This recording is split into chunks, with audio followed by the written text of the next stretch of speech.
Começando mais um Papo Move Mais, hoje com a Ana Carolina Souza, da Nêmesis. Obrigado pela participação, Ana. Nada, obrigada a você pelo convite.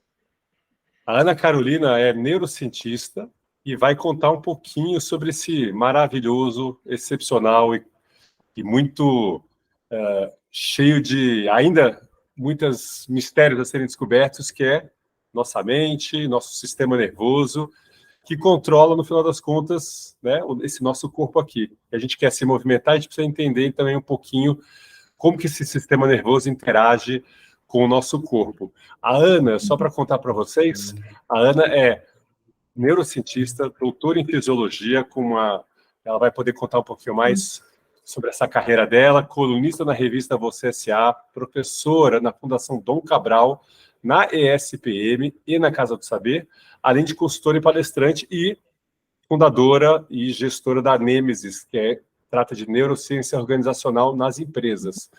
Ana, muitíssimo obrigado pela presença.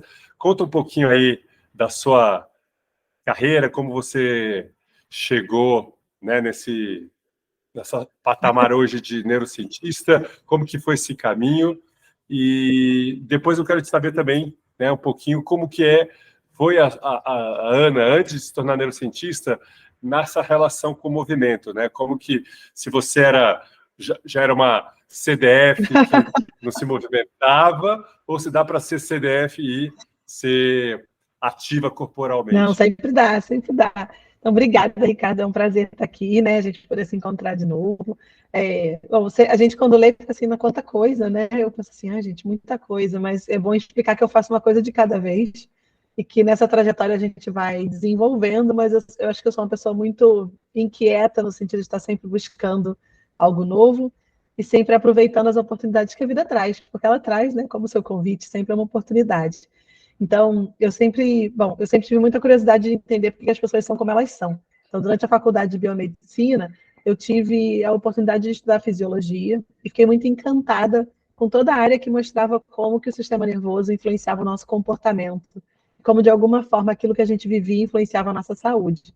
Então, foi isso que me direcionou para a neurociência. Então, neurociência é uma especialização. Agora está começando a ter algumas propostas de formação em neurociência, mas é algo novo, né? Normalmente as pessoas têm uma formação básica, se especializam em neurociência comportamental. E eu digo que a minha vida tem, né, minha carreira tem dois momentos bem diferentes. Primeiro é a formação acadêmica. Então, eu fiz iniciação científica, mestrado, doutorado, sempre em neurociência e sempre olhando para como que as emoções influenciam o nosso comportamento e influenciam a nossa saúde. Então, durante esse momento, né, que eu fui me desenvolvendo e fui aprendendo muitas coisas, eu tive a chance de trabalhar com projetos de ciência aplicada, que a gente fala. Então, trabalhei com pacientes com trauma, pacientes que tiveram diagnóstico de câncer, militares que foram enviados para as tropas de paz, alunos, professores, sempre tentando entender certas situações que geram mais ou menos estresse, como que influencia a resposta fisiológica, como que influencia a saúde. Então, era a minha área de saber. No final do doutorado, eu tive a chance de empreender. Aí foi um convite e uma mudança na minha vida. Então, aí é outro capítulo, muda muita coisa, né? Então, a grande ideia de empreender era pegar esse conhecimento que a gente tinha sobre como a gente é, e, de novo, principalmente o que mobiliza o nosso comportamento. Então, as emoções são uma parte importante do meu trabalho, e trazer isso para o mercado de maneira acessível. Então, a gente sempre trouxe essas informações primeiro para a área de marketing, a aplicação desse conhecimento em neuromarketing, que chama, mas ao empreender, eu tive a chance de aplicar esse conhecimento para a nossa própria empresa, para a nossa própria equipe, e para mim era muito importante que a gente construísse um ambiente de trabalho que fosse saudável, né? Eu falei, eu não posso ter estudado estresse 10 anos e criar uma empresa que todo mundo está estressado e ficando doente, isso não faz o menor sentido. Então, a gente aplicava esse conhecimento, buscava criar aí um ambiente, uma cultura, uma relação diferenciada com o trabalho, e isso foi ganhando reconhecimento. Então, foi justamente a partir desse olhar que vinha de fora, falou assim, olha, tem alguma coisa que vocês fazem diferente aí dentro, que a gente percebeu que havia mercado para isso também, e aí a gente criou a Nêmesis, eu e a Thaís, né, a Thaís Gameiro, que foi sócia também da ForBrain, e hoje é minha sócia fundadora aqui na Nêmesis. E a gente começou esse projeto que é hoje onde a gente se dedica. Então, hoje eu passo grande parte do meu tempo atuando como consultora, né, desenvolvo pesquisa, palestra, treinamentos em company, em neurociência organizacional, ou seja, se a gente pudesse transferir o conhecimento, esse olhar que a gente tem sobre o comportamento humano para a área de gestão de pessoas, de RH, para os líderes fazerem o seu trabalho de maneira diferente, melhor, o que eles fariam?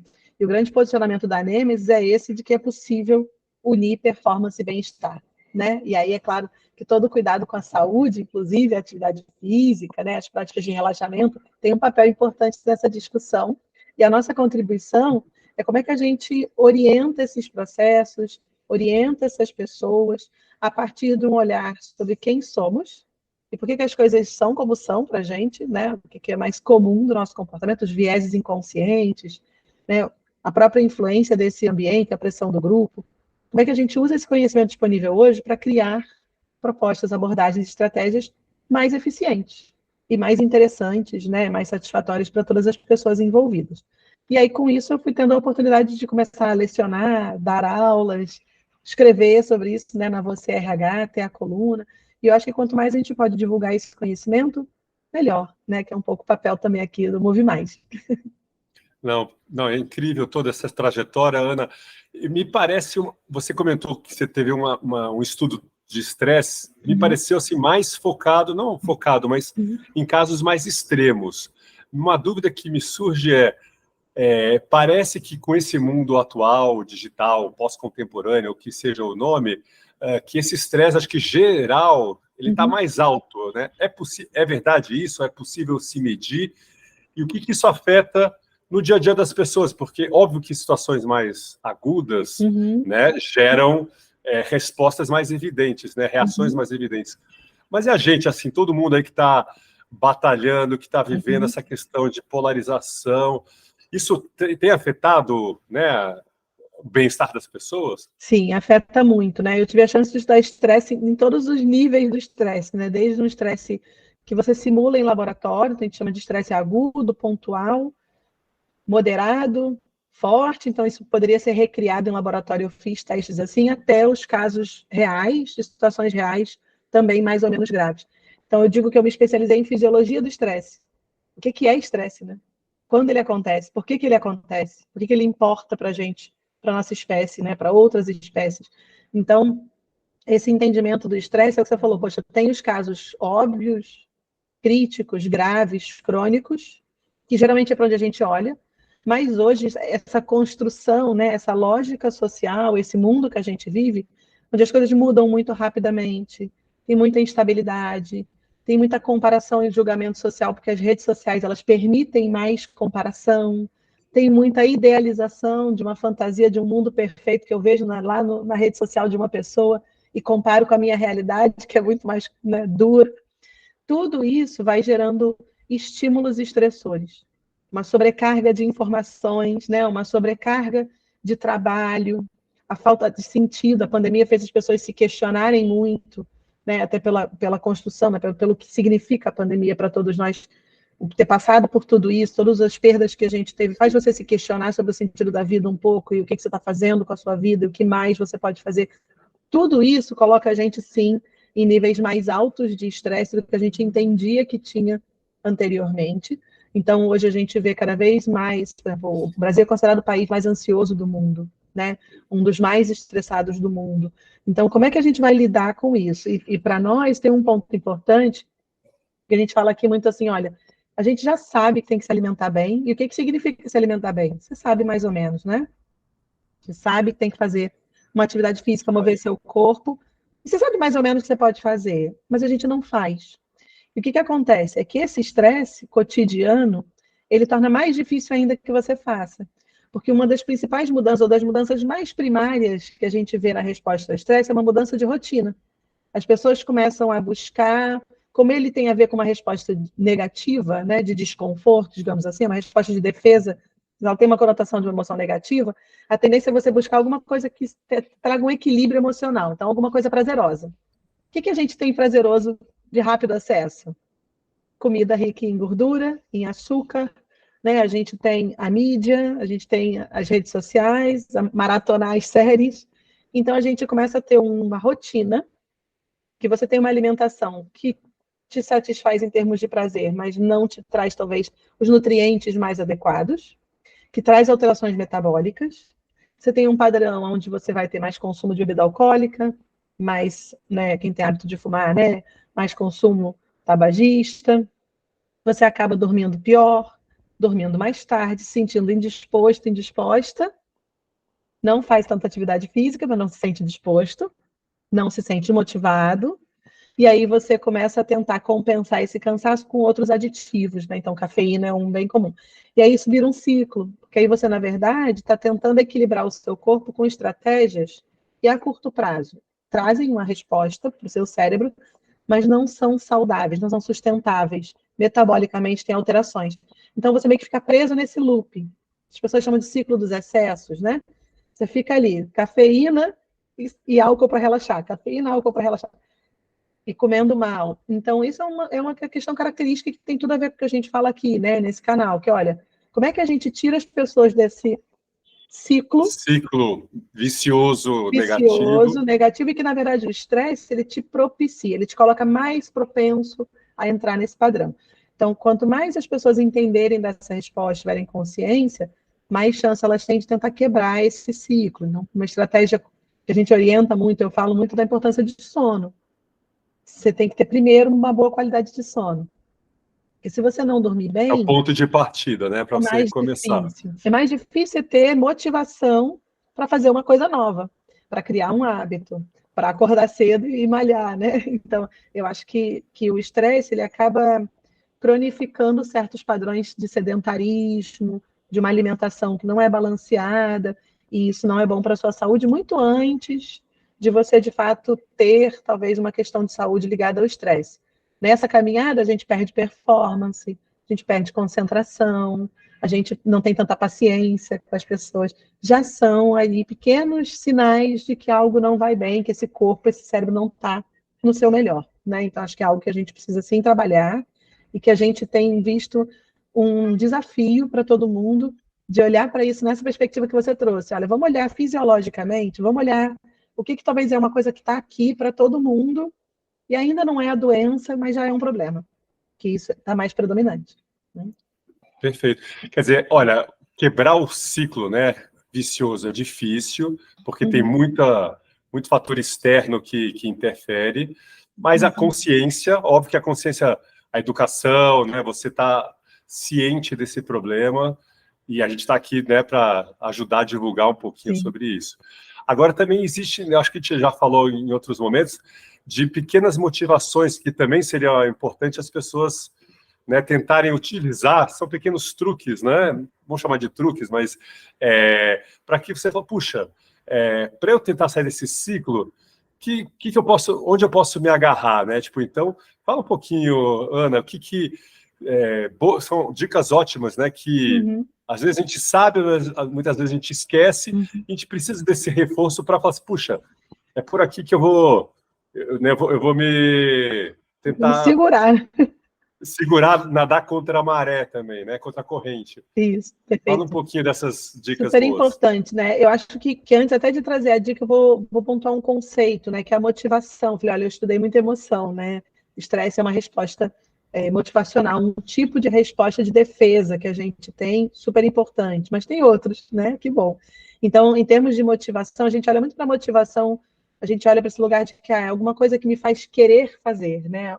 Te coloca em movimento, é isso que é motivação. A motivação, a gente tem dois grandes sistemas no cérebro que coordenam o nosso comportamento. Essa motivação pode ser apetitiva, que a gente diz, então a busca por algo, fazer algo, muitas vezes associado ao prazer e às emoções positivas, mas não necessariamente, e a evitação de algo, né? Então, não fazer algo, fugir de alguma coisa. O estresse é uma resposta de defesa.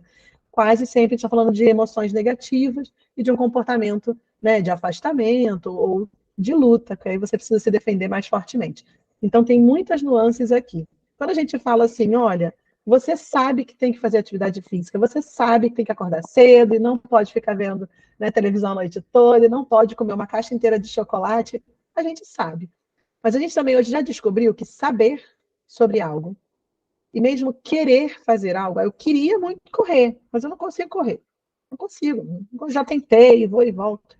Saber e querer não é suficiente para mudar.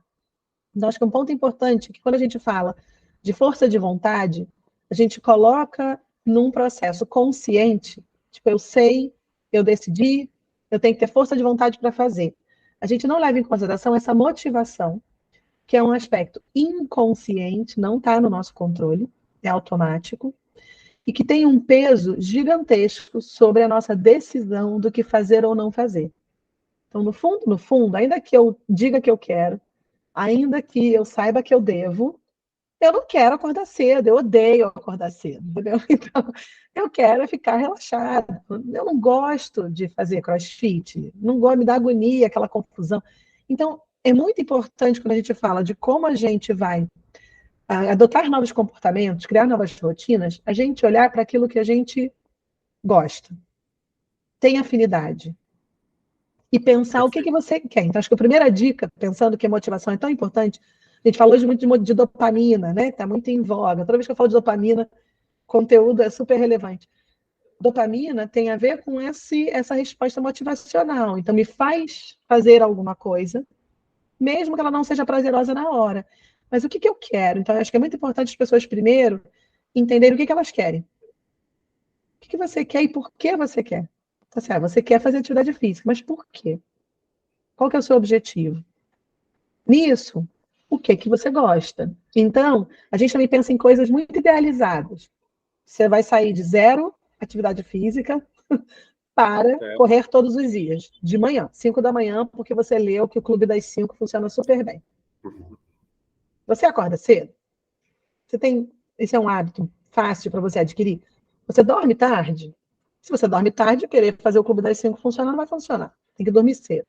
Então, a gente vai olhar para aquilo que funciona na nossa rotina. Aonde na sua rotina você consegue encaixar mais facilmente isso? Muita gente já faz isso intuitivamente. Ah, não, eu deixo a bolsa da academia no carro, eu carrego comigo no ônibus, porque quando eu volto, eu vou direto. Se eu entrar em casa, eu não faço mais. O que essa pessoa está fazendo? Ela está considerando o que é a rotina dela e encaixando isso de maneira mais prática.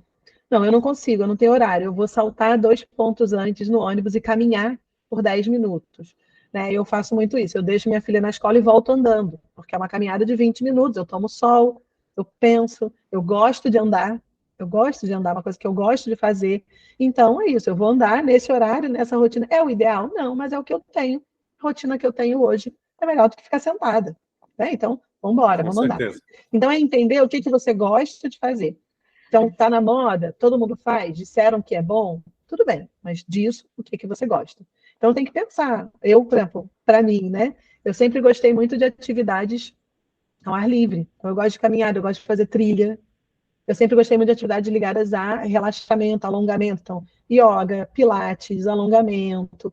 Eu gosto, são exercícios, né, de introspecção, são mais exercícios de isometria. Eu gosto do desafio de assumir certas posturas, de alcançar certos níveis. Isso para mim é interessante, né? É uma coisa que funciona. Eu amo dançar, eu amo música.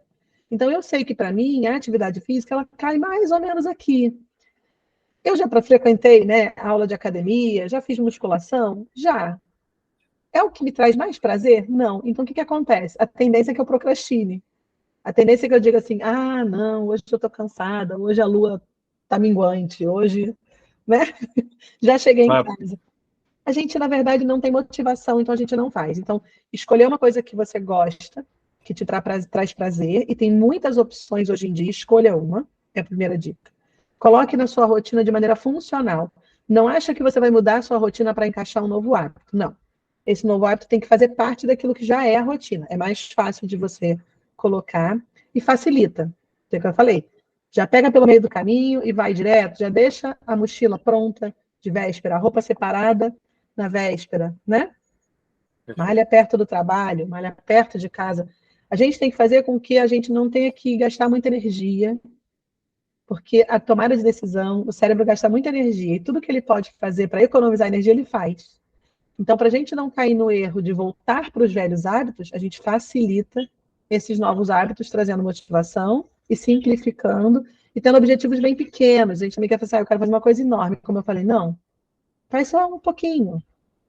Faz uma dança por 5 minutos na sua sala. Começa a se mexer 5 minutos todo dia de manhã enquanto você prepara o café.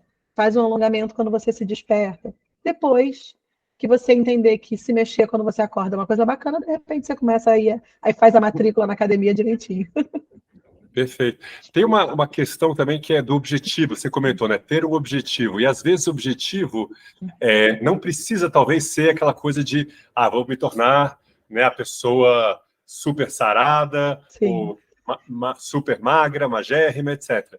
Que pode ser algumas coisas que a atividade física, e uma atividade física prazerosa, também pode trazer. Então, você chegou a comentar também algumas vezes, puxa, eu posso ficar mais criativo, porque quando eu ando é um momento de criatividade, né? Eu posso ficar mais alegre, né? Eu posso, não sei, eu posso encontrar mais pessoas. Então, tem algo mais nesse sentido, quer dizer, de você pensar outros objetivos que não só aquele aparentemente, né, o mais óbvio, né? Óbvio que a saúde, no final das contas, isso vai ser sempre bom, mas outros objetivos, que mais você poderia contar, Ana, dessa Perfeito. estratégia? Acho que a estratégia é muito importante a gente aprofundar, porque é isso, né? A gente fala assim, olha, a gente sabe que a atividade física é bom para a nossa saúde, mas esse ganho é um ganho que você tem a médio e longo prazo, dependendo do que você está falando. Sim. E para nós é muito difícil a gente antecipar esse ganho futuro, que a gente diz, então, lá no futuro, nem previdência, né? Começa a fazer a previdência agora, sim, quando você tiver 70 anos vai ser bom. Mas até 70, tanta coisa aconteceu. Então a gente tem muita dificuldade de trocar o ganho do presente pelo provável ganho do futuro. Isso é uma limitação da maneira como o cérebro funciona. Então a gente fala assim, aproxima o ganho. Então, ter saúde no futuro, ou a coisa do corpo, que é hoje muito discutido, né? Você vai para uma atividade física para ter um determinado corpo, mas por que a gente tem que ter determinado corpo? O que é um corpo saudável? Na verdade, ser saudável não tem a ver com o formato do seu corpo. Então, essa discussão também está muito em voga, e isso vai se fragilizando.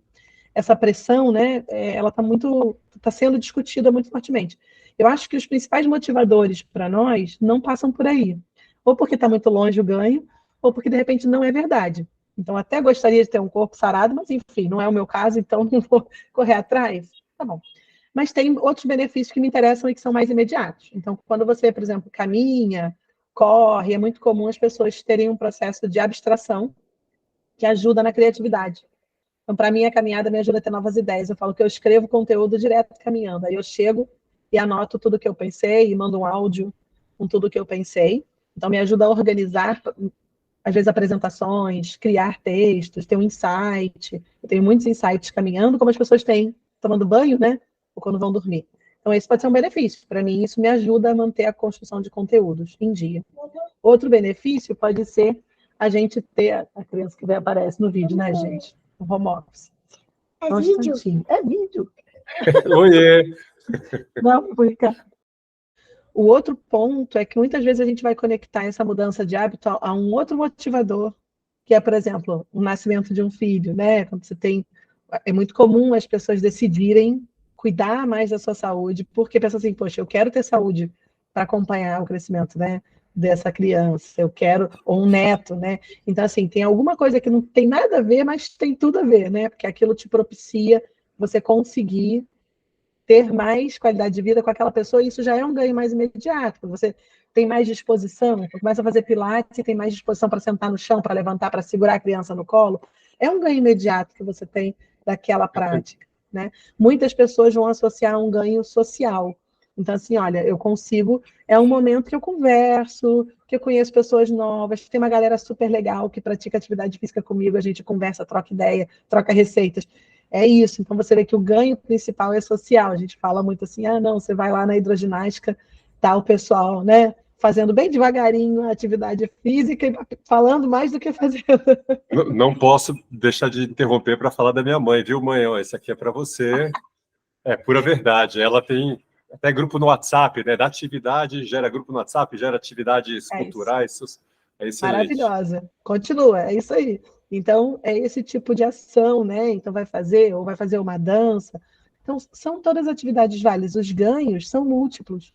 Então, eu acho que para a gente é muito importante, quando a gente fala de saúde e atividade física, a gente abrir os ganhos e sair daquele olhar que está muito pautado nos aspectos físicos, né? Então, é claro que eles existem, é claro que eles são super importantes para a gente, tem um impacto grande sobre qualidade de vida, né, sobre desenvolvimento de doenças, mas talvez a gente tenha muitos ganhos muito próximos que vão ajudar na formação dessa rotina, desse novo hábito.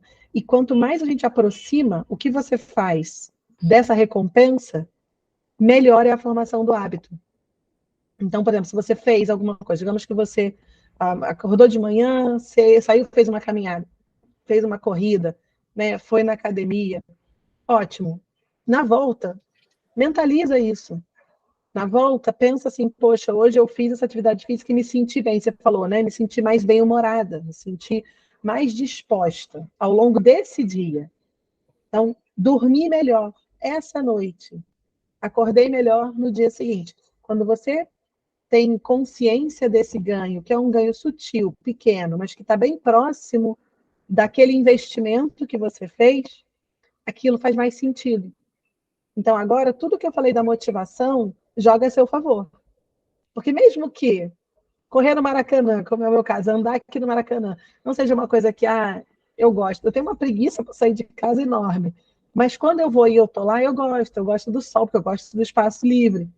Então eu penso assim, não, eu vou lá, vai ser bom, vou tomar um sol, vou pegar um vento, né? Vou dar uma espairecida.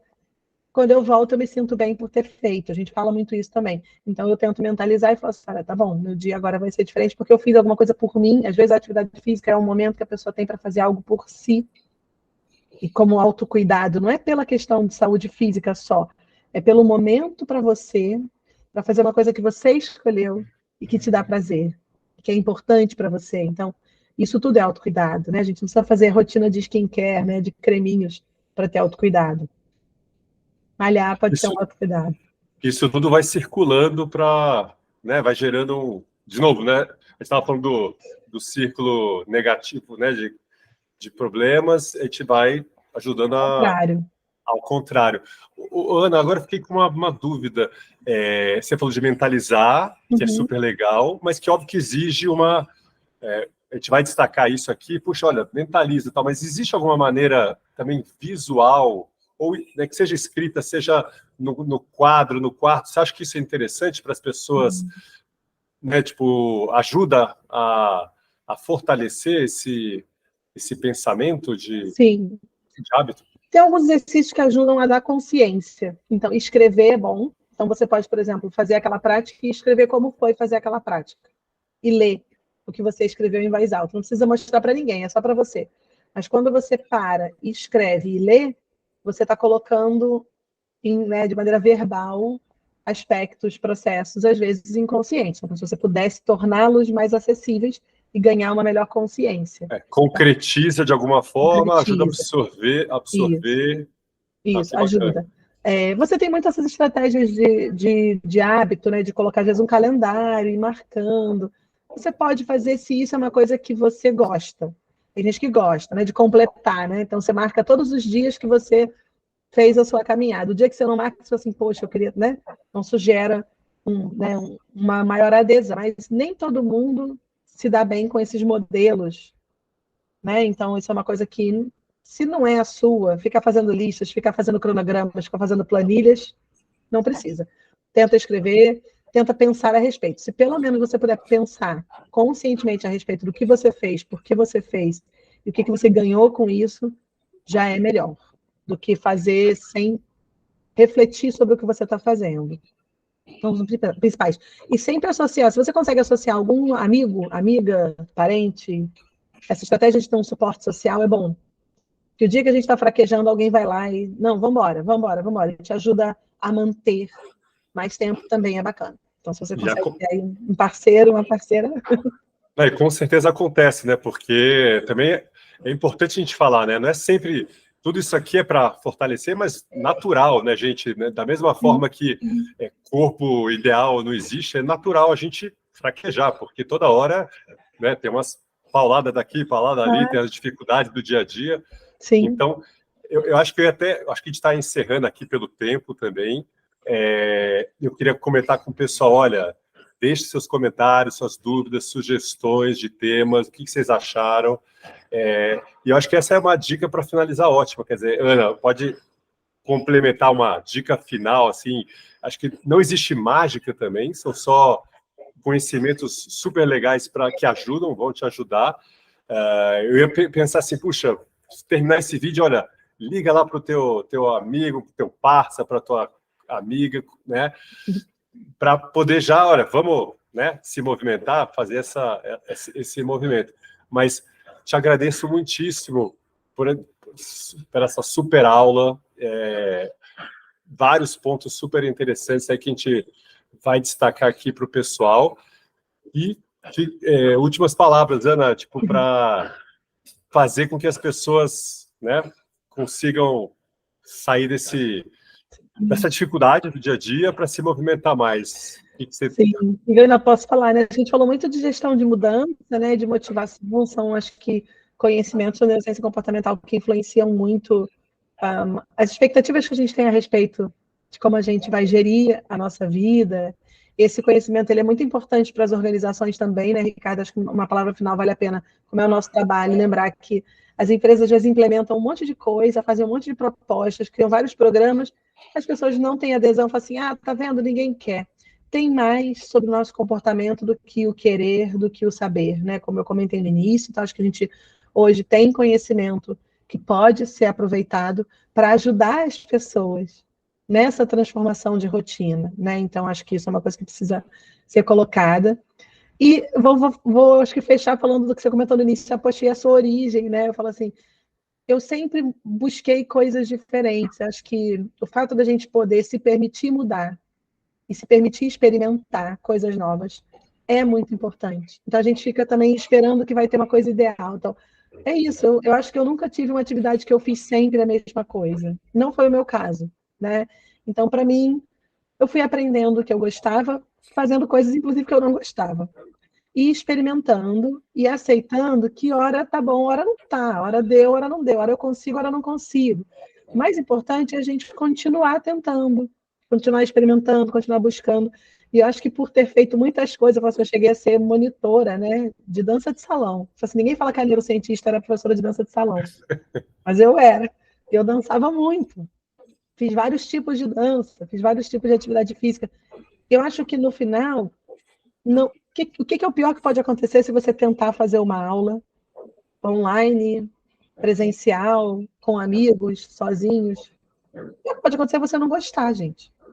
Não pode ser pior, você pode se machucar, mas fazendo com atenção e com calma, você não deveria se machucar, né? Com uma boa orientação. Mas eu acho que o pior que vai acontecer é você fazer e falar assim, não gostei dessa aula de zumba, muito movimento para mim, né?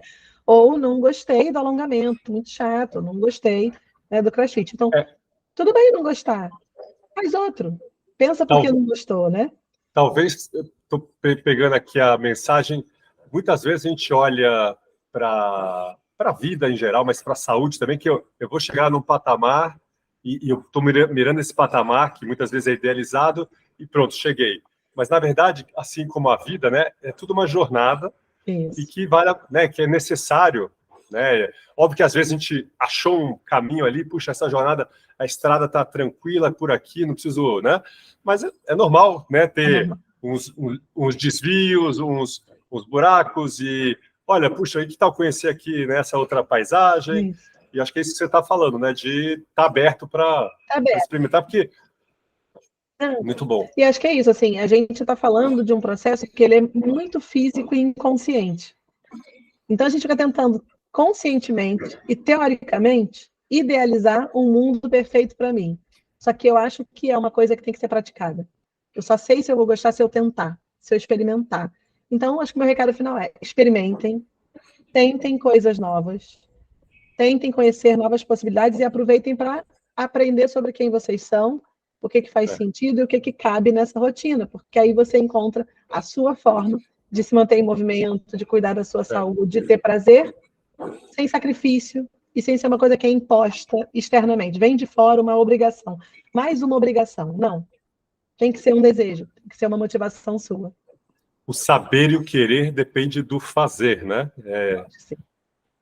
Muito bacana. Na prática. E super obrigada pelo papo. Não, foi excelente. Pessoal, né, nas redes sociais, acho que vocês acham... Quer falar qual que é o... Vocês encontram, na verdade, esse conteúdo que a gente discute pela Nemesis, então é nemesis.neuro, no Instagram e Nemes Neurociência Organizacional no LinkedIn. Aí vocês me acham por lá também. Muito bom. Ana, brigadíssimo. Pessoal, de novo, esqueci de dizer, né? Deixa o like, se inscreve e obrigado pela audiência. Voltamos com novidades em breve. Abraços. Tchau, tchau.